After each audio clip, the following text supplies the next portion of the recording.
আসসালামু আলাইকুম। কেমন আছেন সবাই? আশা করেছি কাছে দূরে দেশ এবং দেশের বাহিরে যে যেখান থেকে আমার ভিডিওটি দেখছেন বা দেখবেন সবাই আশা করি ভালো আছেন। আলহামদুলিল্লাহ পরিবার নিয়ে আমিও বেশ ভালো আছি। আজকে আরও একটি নতুন ডেইলি ব্লগ নিয়ে চলে আসলাম। আমি মুক্তা ২৫০০ থেকে বলছি। আশা করেছি আপনাদের কাছে এই ভিডিওটি বেশ ভালো লাগবে। ভিডিও শুরুতে একটি রিকোয়েস্ট করছি, প্লিজ আমার ভিডিওটিতে একটি লাইক দিয়ে ভিডিওটি কন্টিনিউ করবেন। এখনও যারা আমার চ্যানেলটিকে সাবস্ক্রাইব করেননি প্লিজ আমার চ্যানেলটিকে সাবস্ক্রাইবার করে দিবেন। চ্যানেলটি সাবস্ক্রাইব করে পাশে থাকা বেল আইকনটি বাজিয়ে রাখুন, যাতে করে পরবর্তী ভিডিও ছাড়ার সাথে সাথে আপনাদের কাছে নোটিফিকেশন চলে যায় এবং আপনারা আপনাদের মূল্যবান সময় বের করে আমার ভিডিওটি দেখে নিতে পারেন। আজকে আমি ভিডিওটি স্টার্ট করেছি সকাল থেকে। সকালবেলা আমার দুই ছেলে বলতেছে, মা আজকে শুক্রবার আমাদেরকে বিরিয়ানি রান্না করে দাও। আমি বললাম আচ্ছা ঠিক আছে বাবা, তোমার বাবাকে বলতেছি বাজার থেকে মুরগি নিয়ে আসবে না। এরপর সকালে শাওনের বাবা বাজার থেকে 2টা ব্রয়লার মুরগি পাঠিয়েছে। এখানে কিন্তু 2টা মুরগি 6 কেজি মাংস ছিল। আমি 6 কেজি মাংস 6 ভাগে ভাগ করে নিয়েছি, যাতে করে আমি 6 দিন রান্না করতে পারি। কারণ আমরা তো মধ্যবিত্ত পরিবারের লোক, আমাদেরকে তো একটু হিসাব করে চলতে হয়। এজন্য আমি বক্সের মধ্যে নিয়েছি, আর যেগুলো বাকি রয়েছে এগুলো আমি পলিথিনের ভিতরে রেখে ফ্রিজে রেখে দিছি। এখন আমি বিরিয়ানির জন্য কিছু মাংস রেখেছি।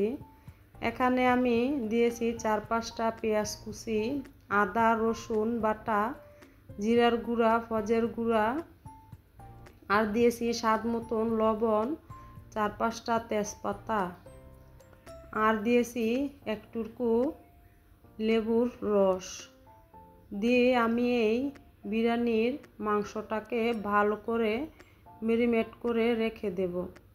আরও এখানে আমি বেটে নিয়েছি কাঁচামরিচ, কালো এলাচ, সাদা এলাচ, দারুচিনি, লবঙ্গ, সাদা গোলমরিচ, জাফরান, আর হয়েছে এই সব কিছু মিলিয়ে একসাথে আমি শিলপাটায় বেটে নিয়েছি। এরপর দিয়েছি বিরিয়ানির মিক্স মশলা দিয়ে এখন আমি ভালো করে মেখে ম্যারিনেট করে রেখে দেব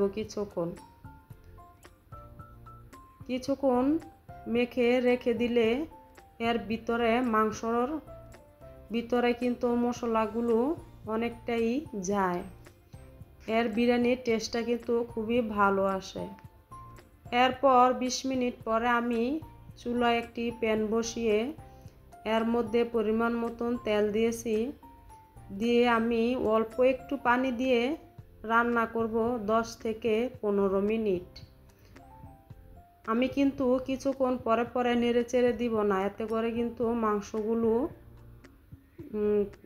খুলে যেতে পারে। এজন্য আমি শুধু 2-1 বার নেড়ে দিয়েছি। এই যে দেখেন আমার মাংসটা কিন্তু কষানো হয়ে গেছে। এখন আমি পোলার চাউল দিয়ে আরও 2-3 মিনিট ভালো করে নেড়ে চেড়ে চাউলটা ভেজে নেব, এতে করে বিরিয়ানির সুন্দর একটি ঘ্রাণ আসে।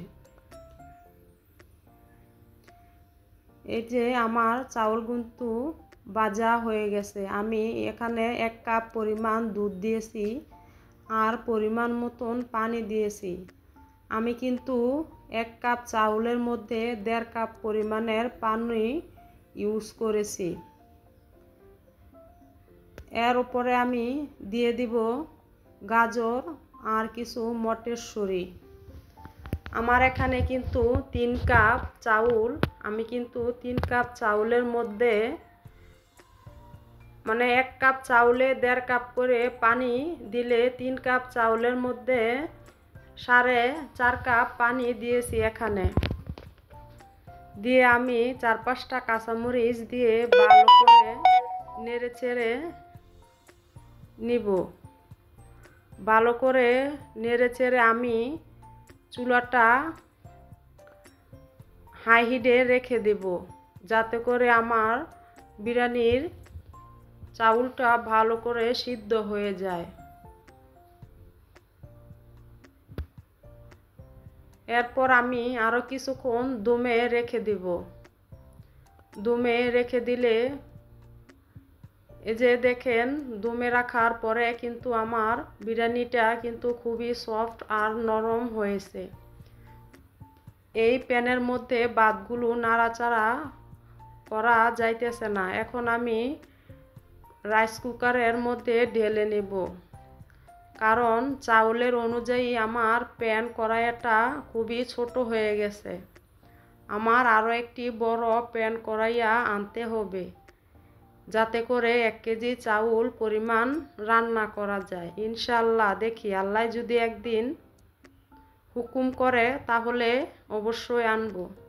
যে আমার ছেলেদেরকে আমি খাবারটা বেড়ে দিছি, তারা অনেক তাড়াহুড়া করতেছে, এজন্য তাদেরকে আমি সালাদ কেটে দিতে পারিনি। শাওনের বাবাকে আমি সালাদ কেটে তারপর খাবারটা দিয়েছি।